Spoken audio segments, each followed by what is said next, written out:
राधे राधे।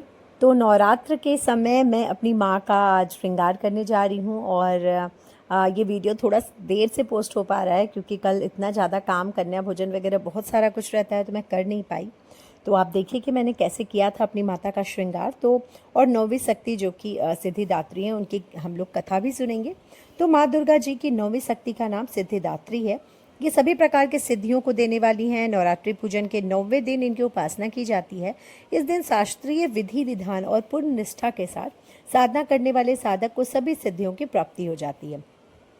सृष्टि में कुछ भी उनके लिए अगम्य नहीं रह जाता।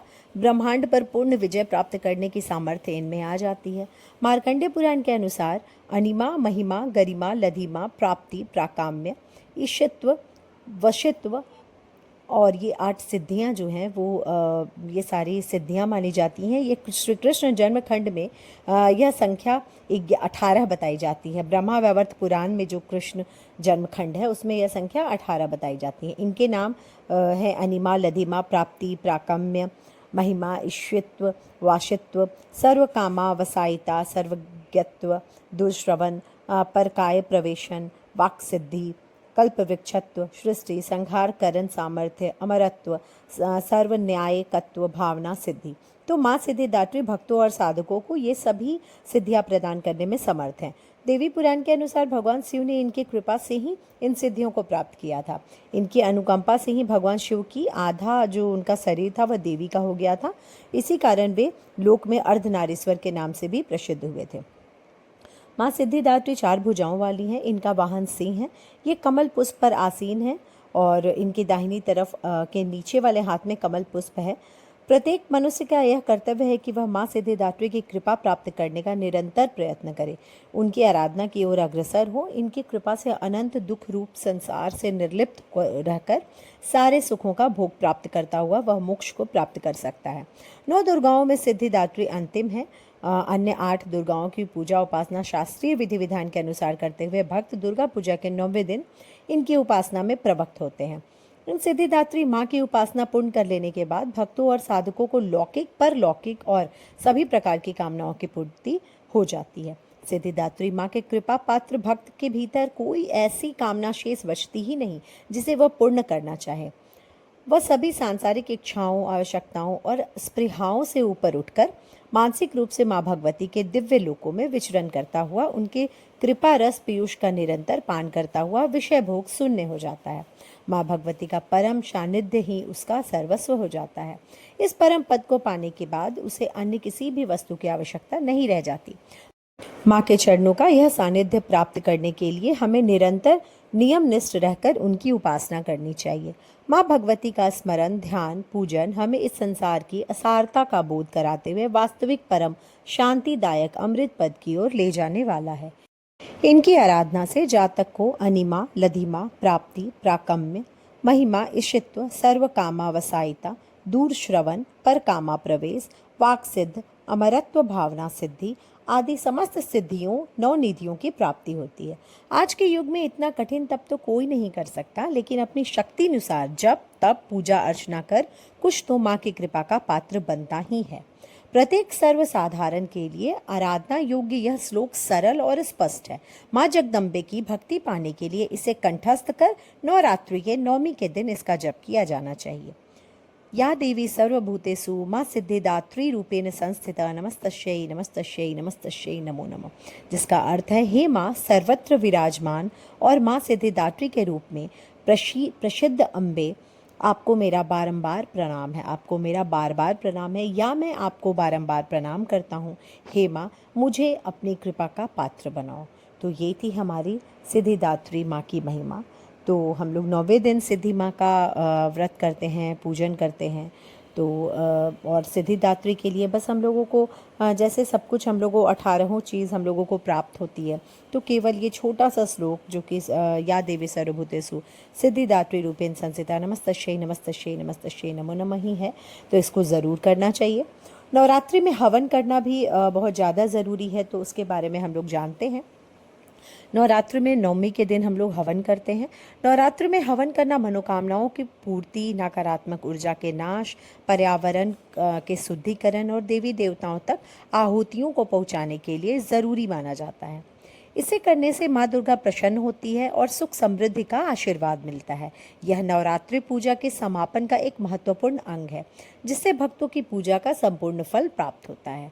तो इसके कुछ धार्मिक कारण भी है। हवन करते हैं हम लोग कुछ धार्मिक रीजंस के वजह से भी। पहला है देवी देवताओं तक भोग पहुंचाना। अग्नि को देवताओं का मुख माना जाता है, इसलिए हवन कुंड में अर्पित की गई आहुतियाँ सीधे देवी देवताओं तक पहुंचती है। इसीलिए हम लोग जब भी ऐसे भी हवन करते हैं तो हम लोग खीर वगैरह, पूड़ी वगैरह डालते हैं, नारियल डालते हैं और लौंग इलायची वगैरह हम लोग हवन में ज़रूर डालते हैं, पचमेवा वगैरह डालते हैं। दूसरा जो है वह है मनोकामनाओं की पूर्ति। मंत्रों के उच्चारण और आहुतियों से एक विशेष ऊर्जा उत्पन्न होती है, जिससे माँ दुर्गा प्रसन्न होती है और भक्तों की मनोकामनाएं पूर्ण करती हैं। नकारात्मक ऊर्जा का नाश। हवन की पवित्र अग्नि और मंत्रों के उत्पन्न शक्ति घर और जीवन के नकारात्मक ऊर्जा, बुराई और जो भी भय है वो सब दूर करने का कारण बनती हैं। वातावरण का शुद्धिकरण।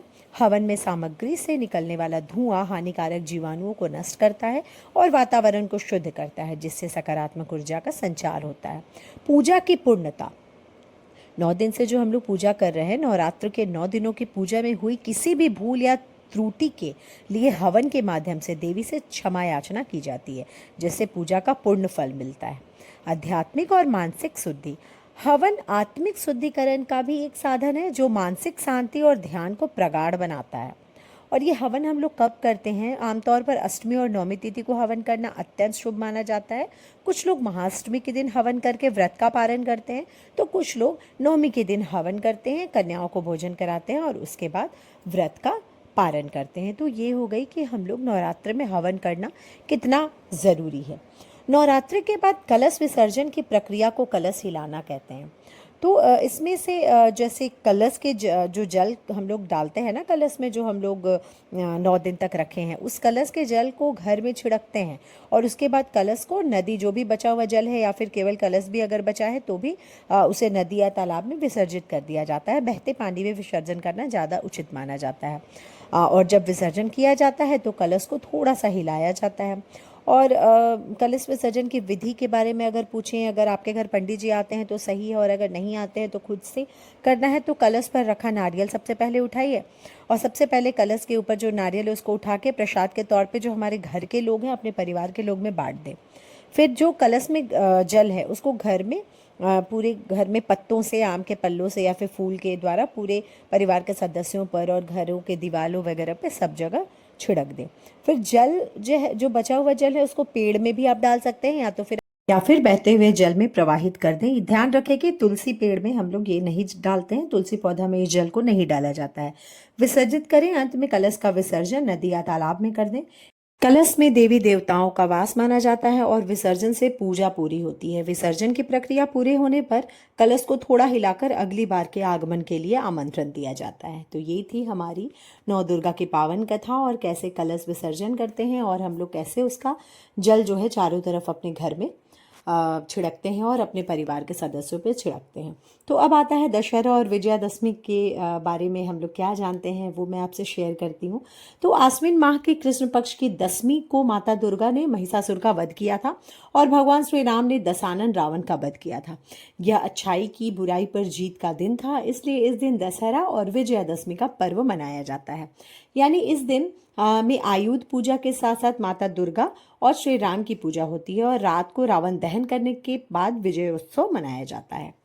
तो ये पूरी हमारी कथा थी, और इसके बाद एक दशहरा की भी कथा है, जो कि वाल्मीकि रामायण के अनुसार अयोध्या के राजकुमार श्री राम को 14 वर्ष का वनवास हुआ। उनके साथ उनका भाई लक्ष्मण और पत्नी सीता भी वन में रहते थे। एक दिन माता सीता का अपहरण कर रावण अपने देश लंका ले गया। भगवान राम ने पर्वत पर आश्विन प्रतिपदा के 9वीं तक आदि शक्ति की उपासना की थी। इसके बाद भगवान श्री राम इसी दिन किष्किंधा से लंका के लिए रवाना हो गए। प्रभु श्री राम ने हनुमान, सुग्रीव, जामवंत, अंगद और विभीषण की मदद से लंका पर हमला कर दिया था। राम और रावण के बीच भयंकर युद्ध हुआ था। दशमी के दिन श्री राम ने रावण का वध कर दिया। रावण का वध करने के बाद से ही यह पर्व जो है बुराई पर अच्छाई की जीत की खुशी में मनाया जाता है। और कथा के अनुसार रंभासुर का पुत्र था महिषासुर, जो अत्यंत शक्तिशाली था। उसने कठिन तप किया था। ब्रह्मा जी ने प्रकट होकर कहा, वत्स, एक मृत्यु छोड़कर सब कुछ मांगो। महिषासुर ने बहुत सोचा और फिर कहा, ठीक है प्रभु, देवता, असुर और मानव, किसी से मेरी मृत्यु न हो। किसी स्त्री के हाथ से मेरी मृत्यु निश्चित करने की कृपा करें।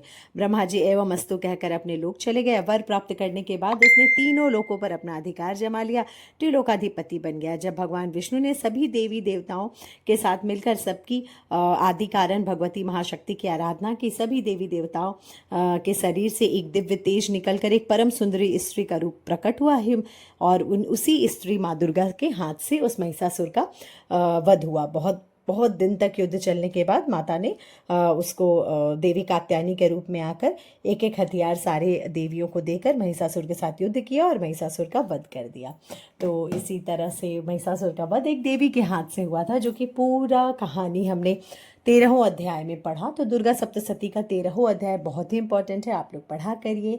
और माता रानी मेरी कैसी लग रही है बताइए, बहुत ही खूबसूरत लग रही है। मुझे लगता है कि आज इन पर ये ब्लू रंग बहुत ही जच रहा है। तो चलिए, हो गया है सब कुछ तैयारी। तो मैं अब जो 9वां दिन का पूजा है वो मैं अब करूँगी। तो थोड़ा वीडियो आपको देर से मिलेगा शायद क्योंकि आज दिन भर कन्या पूजन वगैरह सब कुछ है। तो ये सब करने के बाद हम लोग 10वीं का कार्यक्रम करेंगे। चलिए, राधे राधे।